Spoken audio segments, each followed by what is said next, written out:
A while back, I ended up taking my Lego collection off of my shelves and into the basement, which I then traded the space for my Angry Bird collection and etc. Despite storing my Legos away and me being older, I still love Legos. So much so that back then, a couple of years ago, I made a stop motion Lego film. However, I wasn't able to see it for a long time due to me not knowing where it was. But thanks to my mom, I was able to see it again after all these years. And upon revisiting it today, well, it's interesting. I felt it would be entertaining for me to show you all this and analyze it. Despite being something I made when I was really young during a time where I had no idea what I was doing, I still sorta like my stop motion Lego film. That's not to say this is a completely serious analysis, because there are plenty of things wrong with my stop motion Lego film. But there were some things I found smart about this film that I want to address. In this video, I will go over the context behind the project, then analyze each scene on its own, and with my conclusion, and then play the full stop motion Lego film to the end of the video if you want to see it in its entirety. Usually during the summer, I did very little activity outside the house. In fact, I mostly played video games, watched YouTube, and ate food all day. So my mom or dad would suggest me to sign up to a week or two of a class I had an interest in, whether it be chess, video games, writing, and etc.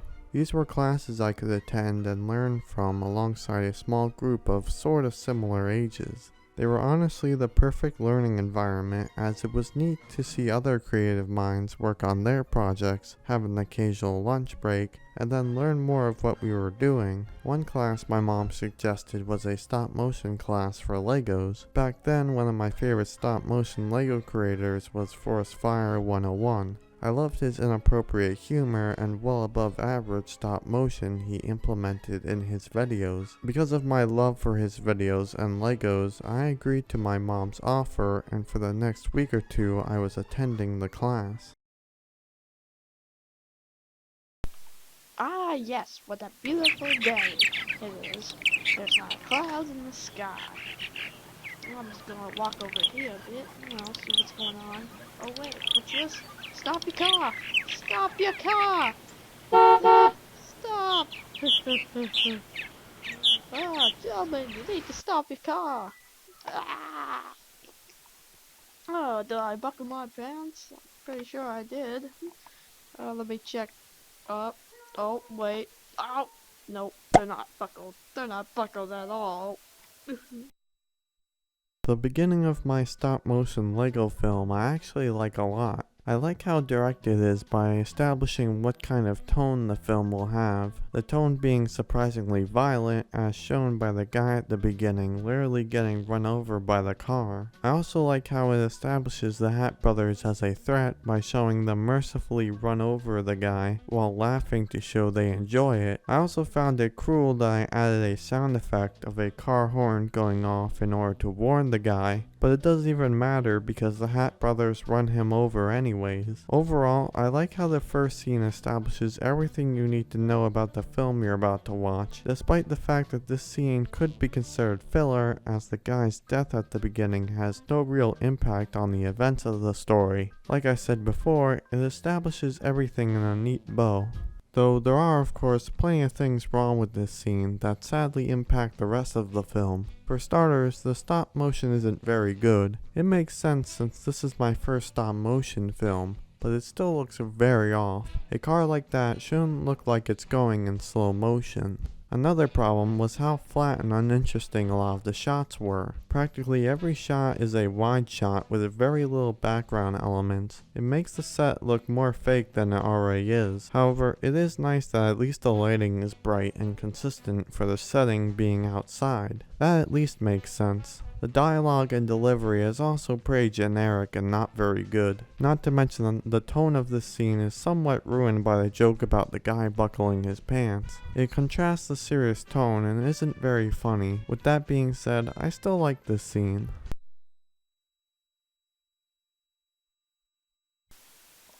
Okay, stop right here.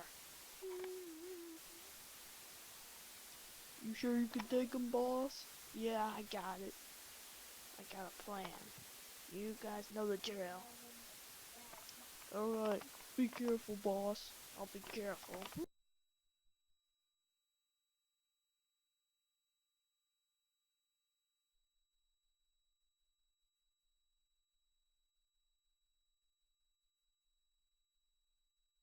Sir, I come in no harm.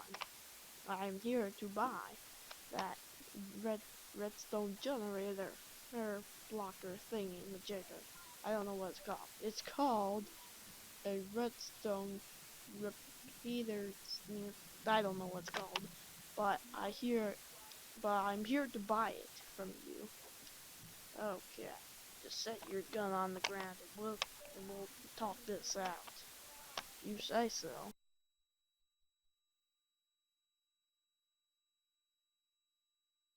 Ha! You think you can take it away from me that simple?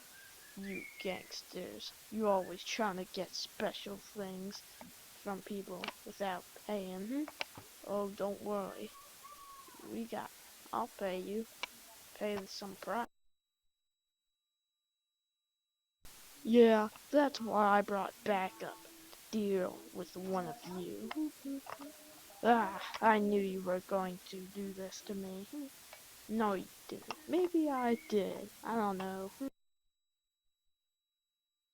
What do you want me to do with them, boss? Just put them on the ground. I'll grab it. Donovan, get that redstone generator thingy.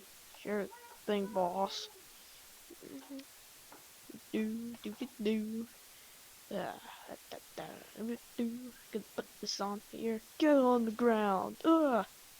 Please don't kill me. Oh, don't worry. We won't. Let me just get in the car.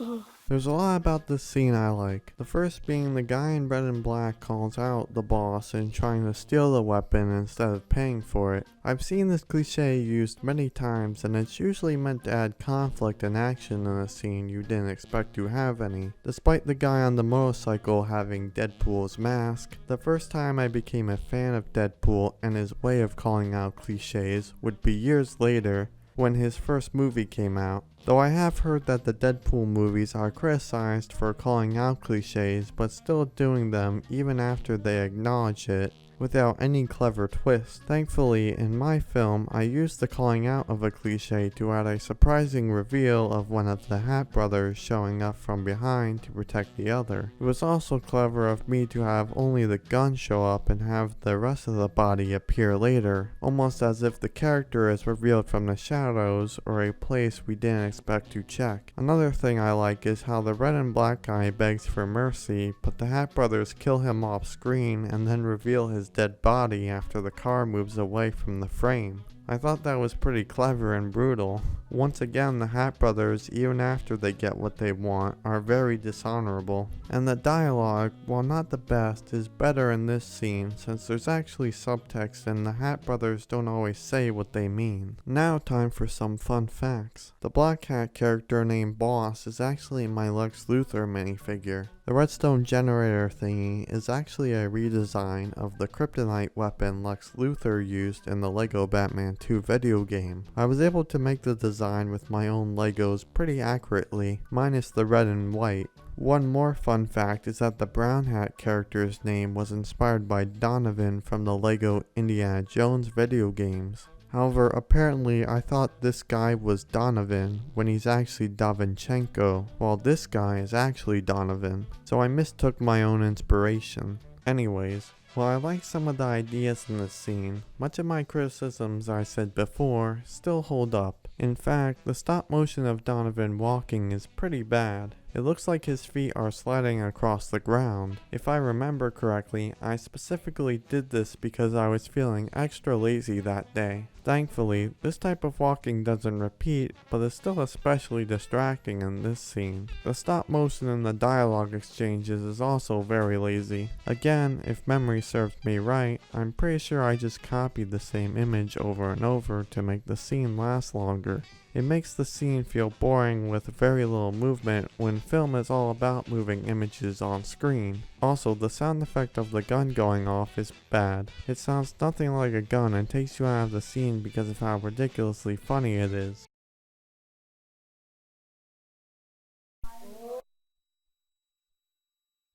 Earlier.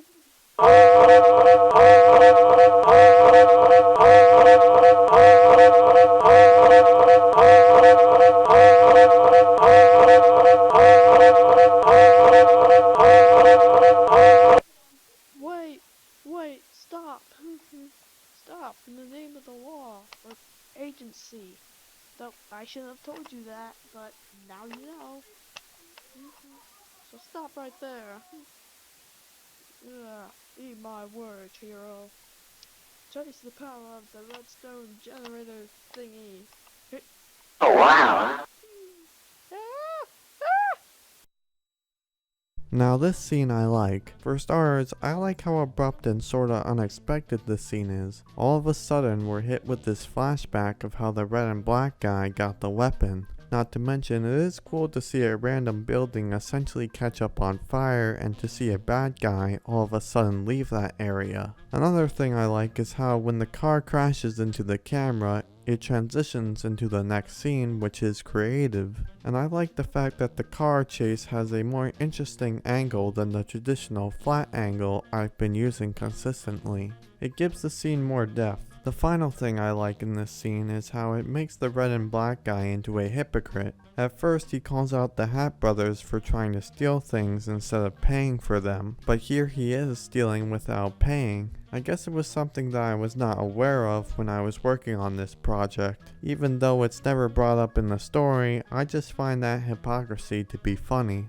Aside from that, there are problems. While I do like the effort I put in the backgrounds, they are kinda bad. The evil weapons place especially looks sloppy and so small scaled. I do somewhat like the tall gray buildings. Not to mention, if you look in the background of the tall building, you'll see that I put my initials as well as the incorrect spelling of was. I kinda like that, even though it's not a great Easter egg. Though the stop motion of the car getting hit doesn't even make sense. Literally, as soon as the laser touches the car instantly springs up instead of naturally rising. There's a middle and an end, but no beginning. The sound effects at the beginning is also really loud. And of course, dialogue is even worse. Stop motion bad, yada yada yada. Let's move on. Present.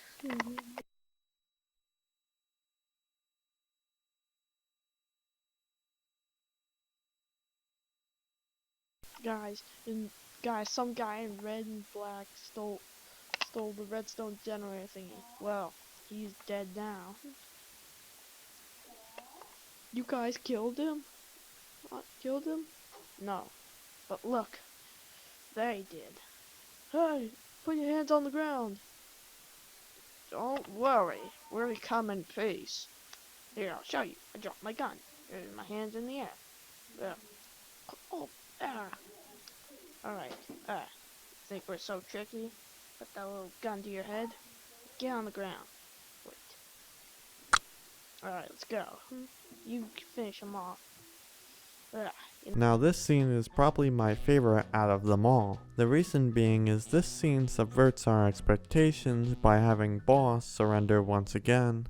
But instead of the main antagonists of the story, that being the Hat Brothers, deal with the situation like before, the guy with the Deadpool mask is revealed to be actually working with them. It subverts by taking the same situation of surrendering, but this time with all of the antagonists surrendering at once, making you believe that there probably is no way out of this situation, but then it reveals one you didn't expect. Not only that, but I like the idea that this one character who we know so little about be revealed to have a major importance in the plot. Another thing I really liked was again how brutal it was to see a guy's head explode. Overall, I just enjoyed the writing in this scene. But there are some bad things I need to address. First of all, remember how the agent at the beginning crashes his car? Well, all of a sudden he's back to being fine without any scene showing us how he survived the crash. Coming from someone who struggles with catching plot holes, this is practically the definition of a plot hole. Another sort of plot hole was for some reason the agent guy continues to stand up close to the Hat brothers instead of backing away where he might be safe. The Russian soldiers could have accidentally shot him, but he decides to stand right there. Aside from those writing mistakes, there isn't any more that I could think of. Maybe the Hat brothers could have used the redstone generator thingy against them instead of hiring the Deadpool guy. But then again, the laser blast can't outrun a bullet from a pistol, so maybe that explains it. No, so I suppose you're gonna finish me off here now, aren't you? Go ahead, unless you wanna fight for who lives. For honor. If you say so.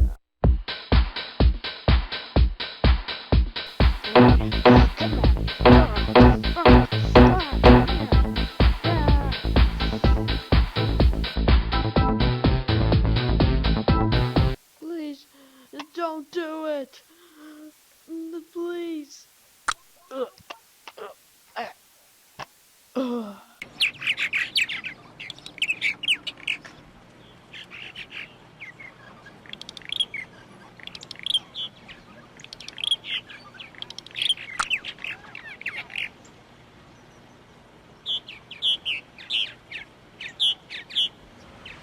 Well, that was a sad and messed up ending. In terms of what I like, again, I like the brutal execution of the agent by the Deadpool guy, who shoots him even after begging him not to. I also like the ending, which upon rewatching still does surprise me. You'd think that after all this struggle, the heroes would at least win once, but instead, tragedy. It even makes it feel more tragic that after the agent gets killed, birds start chirping all of a sudden, almost like even after that tragedy, the world continued on and doesn't even notice it. Aside from that, this scene is pretty bad. The fight scene, or should I call pushing match, is pretty bad. While it was nice to have some intense music for this scene, it sounds way too generic. Finally, the ending where the camera gets shot is really weird looking. I don't know what inspired me to do the final camera shot at the end. Maybe James Bond? But mine doesn't even resemble the same thing. My overall thoughts on my stop motion Lego film is that I think it's only the slightest bit above average. While I agree that every single technical bit, from the stop motion to the background elements, voice acting, sound effects, and the music is bad, the story, characters, and ideas I had for certain scenes were kinda interesting. I feel as though the story makes up for the technical stuff, because if the story is bad, then everything else has a hard time standing on its own. At least I wasn't bored watching the whole thing. Overall, I don't massively dislike my stop motion Lego film looking at it now, but it is far from perfect. With that being said, I hope you enjoyed my analysis. Till we meet again.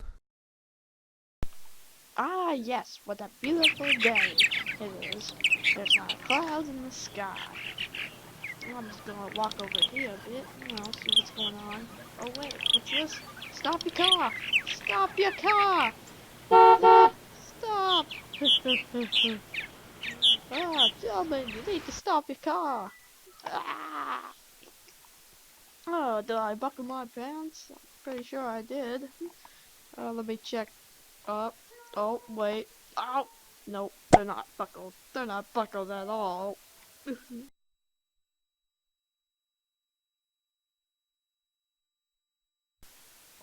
Okay, stop right here. You sure you can take 'em, boss? Yeah, I got it.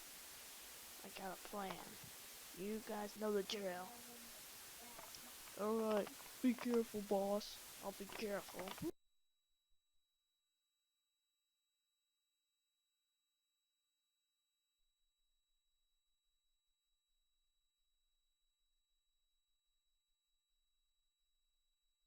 Sir, I come in no harm. I'm here to buy that redstone generator. or blocker thingy, majigger. I don't know what it's called. It's called a redstone repeater. I don't know what it's called, but I'm here to buy it from you. Okay, just set your gun on the ground and we'll talk this out. You say so.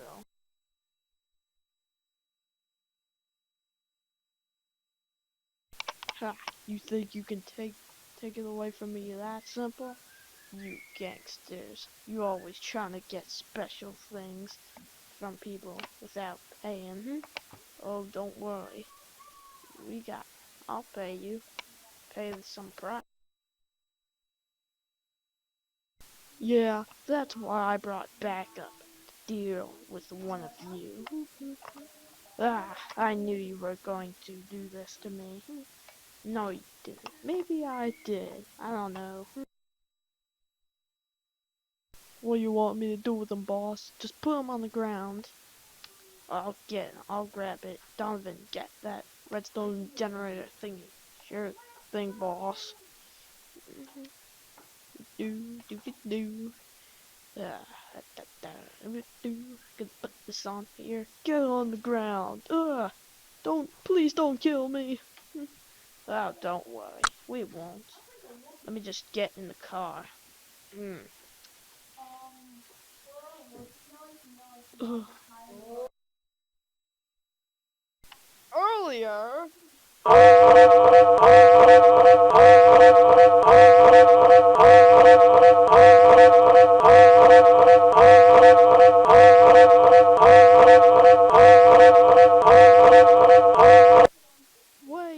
Wait, stop. Stop, in the name of the law, or agency. Though I shouldn't have told you that, but now you know. So stop right there. Eat my words, hero. Trace the power of the redstone generator thingy. Oh, wow.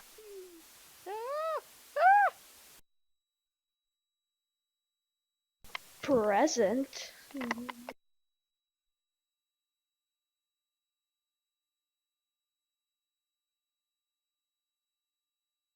Guys, some guy in red and black stole the redstone generator thingy. Well, he's dead now. You guys killed him? Killed him? No. But look, they did. Hey, put your hands on the ground. Don't worry, we'll come in peace. Here, I'll show you. I dropped my gun. Here's my hands in the air. There. Oh, Alright, think we're so tricky? Put that little gun to your head. Get on the ground. Wait. Alright, let's go. You can finish him off. So I suppose you're gonna finish me off here now, aren't you? Go ahead. Unless you want to fight for who lives. For honor. If you say so.